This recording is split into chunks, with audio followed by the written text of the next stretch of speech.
హరి ఓం.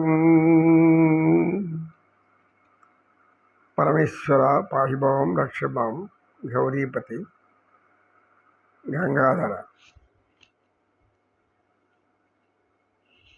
భూతి ఎక్కడికో వెళ్ళాడు, తర్వాత వచ్చాడు.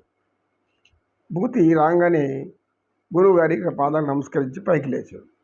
చూడంగానే, ఇదేమి నాయనా, నీ యొక్క ముఖం ఇలా ఉంది, నీ యొక్క తల ఏమిటి, ఇలా ఎందుకు చేసుకున్నావు, ఏమిటిది అని అడిగాడు. ఏముంది గురువుగారు, ఇది ఇప్పటి కొత్త రకమైనటువంటి తలనీలాల యొక్క అందాన్ని అమర్చుకోవడం, తలనీలాలు ఎలా అందంగా అమర్చుకోవాలి, దాన్ని ఏ విధంగా సోకుగా తయారు చేయాలి.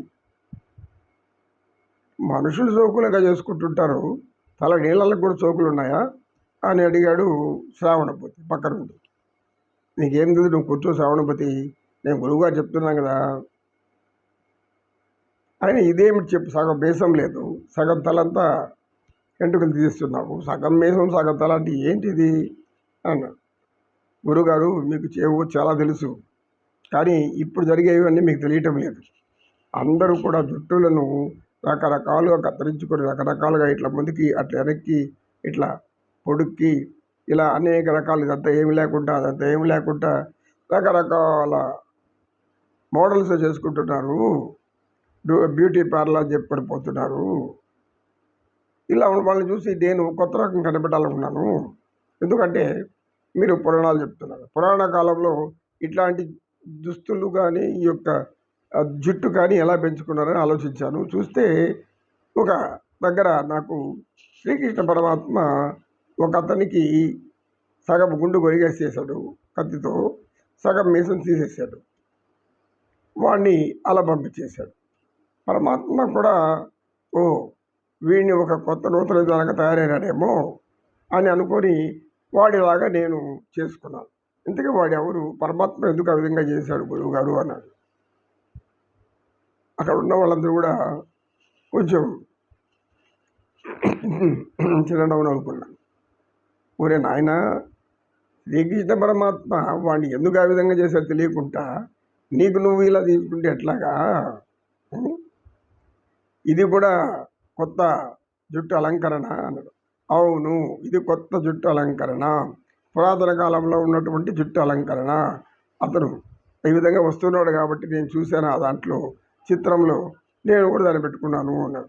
మంచి పని చేశావు అని అంటుంటే ఈ మిగతా వాళ్ళందరూ కూడా గ్రామస్తులు అలా ఎందుకు జరిగింది అని అడిగాడు.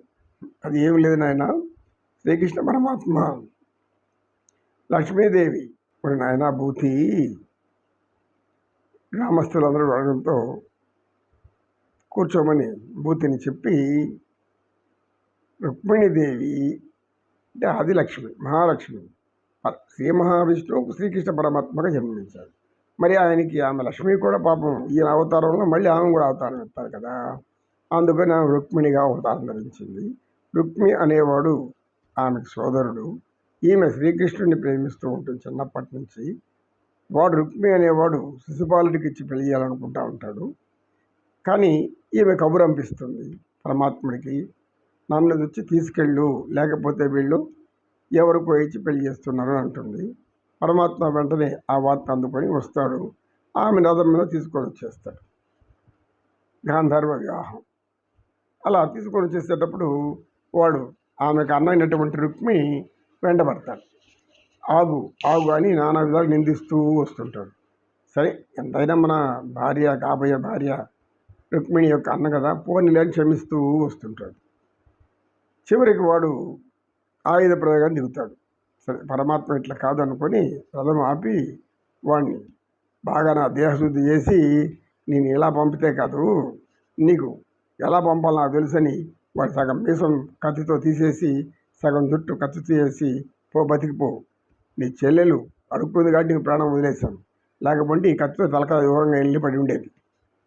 నీ చెల్లెలు రుక్మిణీదేవి అడుక్కుంది కాబట్టి, వేడుకుంది కాబట్టి నువ్వు బతికిపోయినావు, పో అని అన్నాడు. నాయన, ఇది జరిగింది. నువ్వు వాడిని అవమానించాలని పరమాత్మ చేస్తే నువ్వు దాన్ని వేసుకొని తిరిగితే ఏమవుతుంది లోకం అంతా అని అనేసరికి వాడు, అవునా గురువుగారు, నేను ఇదో కొత్త రకం, అందరూ రకరకాలుగా పెట్టుకుంటున్నారు జుట్లు, నేను కూడా ఇలా పెట్టుకుంటే బాగుంటుందేమో అనుకున్నాను. అన్నీ బాగుంటుంది. ఈ కాలంలో ఏది ఎట్లా పెట్టుకున్నా అన్నీ బాగానే ఉంటాయి.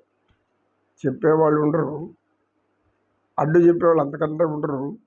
అడ్డు చెప్తే వాళ్ళ మీద వ్యతిరేకత పెంచుకుంటారు.